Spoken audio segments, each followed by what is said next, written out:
कि लोग कांग्रेस पार्टी में विश्वास व्यक्त करेंगे।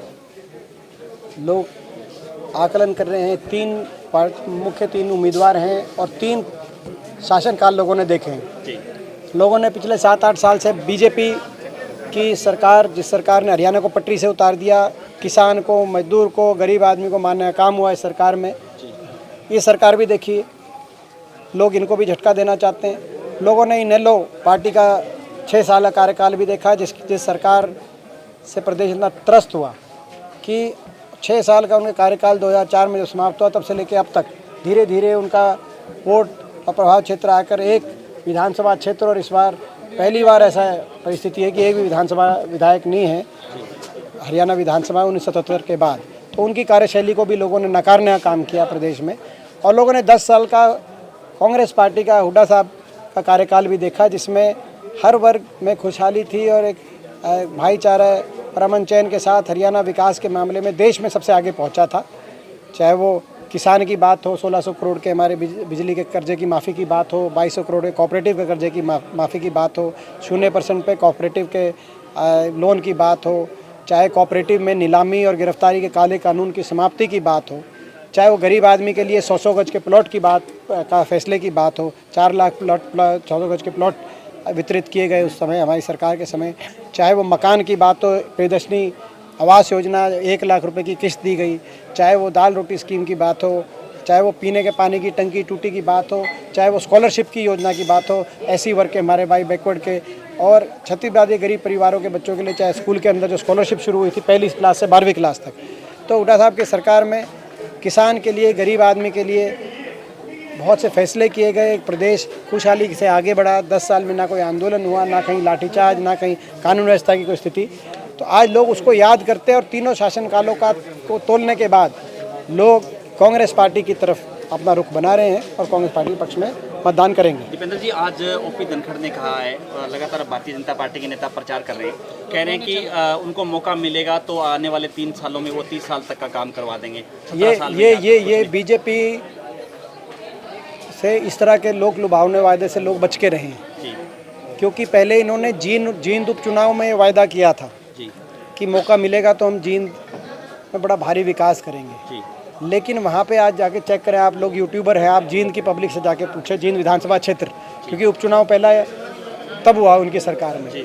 जब वो लोगों ने वो देखा, उसके बाद बड़ौदा में जब यही बात बड़ौदा में उन्होंने कही, तो लोगों ने बड़ौदा में नकारने का काम किया और अब लोग इलाहाबाद में नकारने का काम करेंगे। अभय सिंह चौटाला कहते हैं किसानी के नाम पे तो वोट मुझे ही मिलनी चाहिए। जो लोगों ने जो कार्यकाल देखा इनेलो पार्टी का, वो ऐसा कार्यकाल था जो किसान के लिए दमनकारी नीतियों को लाया गया। कंडेला के अंदर दर्जनों किसानों को गोली से जो है शहीद करने का काम इनके सरकार में हुआ। कंडेला, गुलकनी, वहाँ की दीवारों पे आज भी निशान है चौटाला राज की गोलियों के। ये किसान के लिए कहीं ना कहीं घड़ियाली आंसू बहाते हुए नजर आ रहे हैं। इसी प्रकार से अभी किसान आंदोलन है। अभय सिंह जी बताएं ये इस्तीफ़ा क्यों दिया था?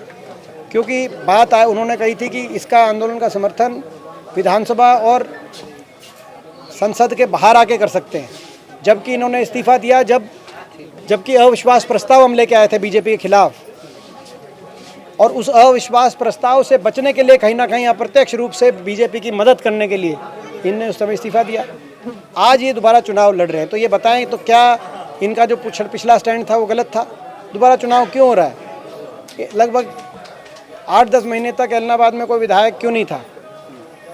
तो क्या मुकाबला बीजेपी का इन कानूनों का खिलाफ जो लड़ाई है, लड़ने का जो दूसरा स्टैंड था, वो हुड्डा साहब का स्टैंड था कि विधानसभा और संसद के अंदर ही लड़ाई लड़ी जाएगी, वहीं कानून बनते हैं।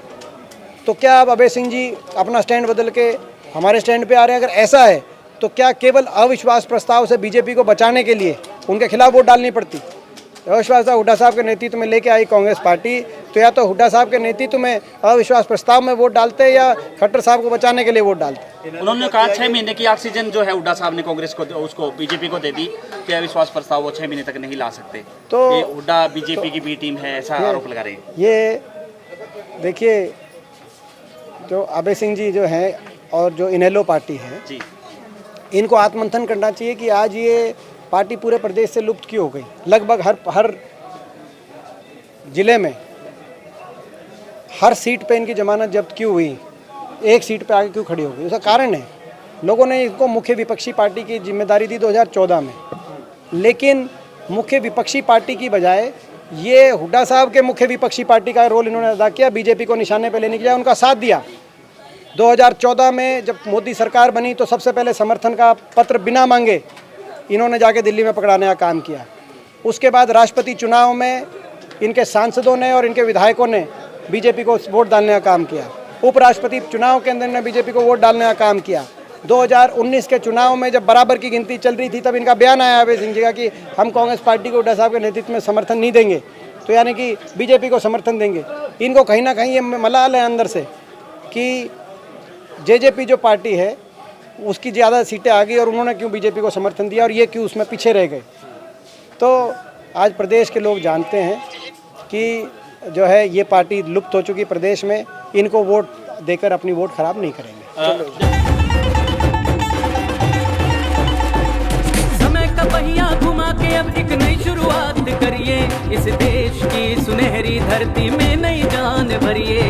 खिलखिलाते खेतों में खुशियों की बरखा करिए, अपने खेतों की फसलों से देश खुशहाल करिए। बेलारूस ट्रैक्टर, हाँ बेलारूस ट्रैक्टर, तकनीक विदेशी है, इसे देश के रंग में रंगिए। बेलारूस ट्रैक्टर का सब मिलके स्वागत करिए। बेलारूस ट्रैक्टर, तकनीक विदेशी, दिल देसी।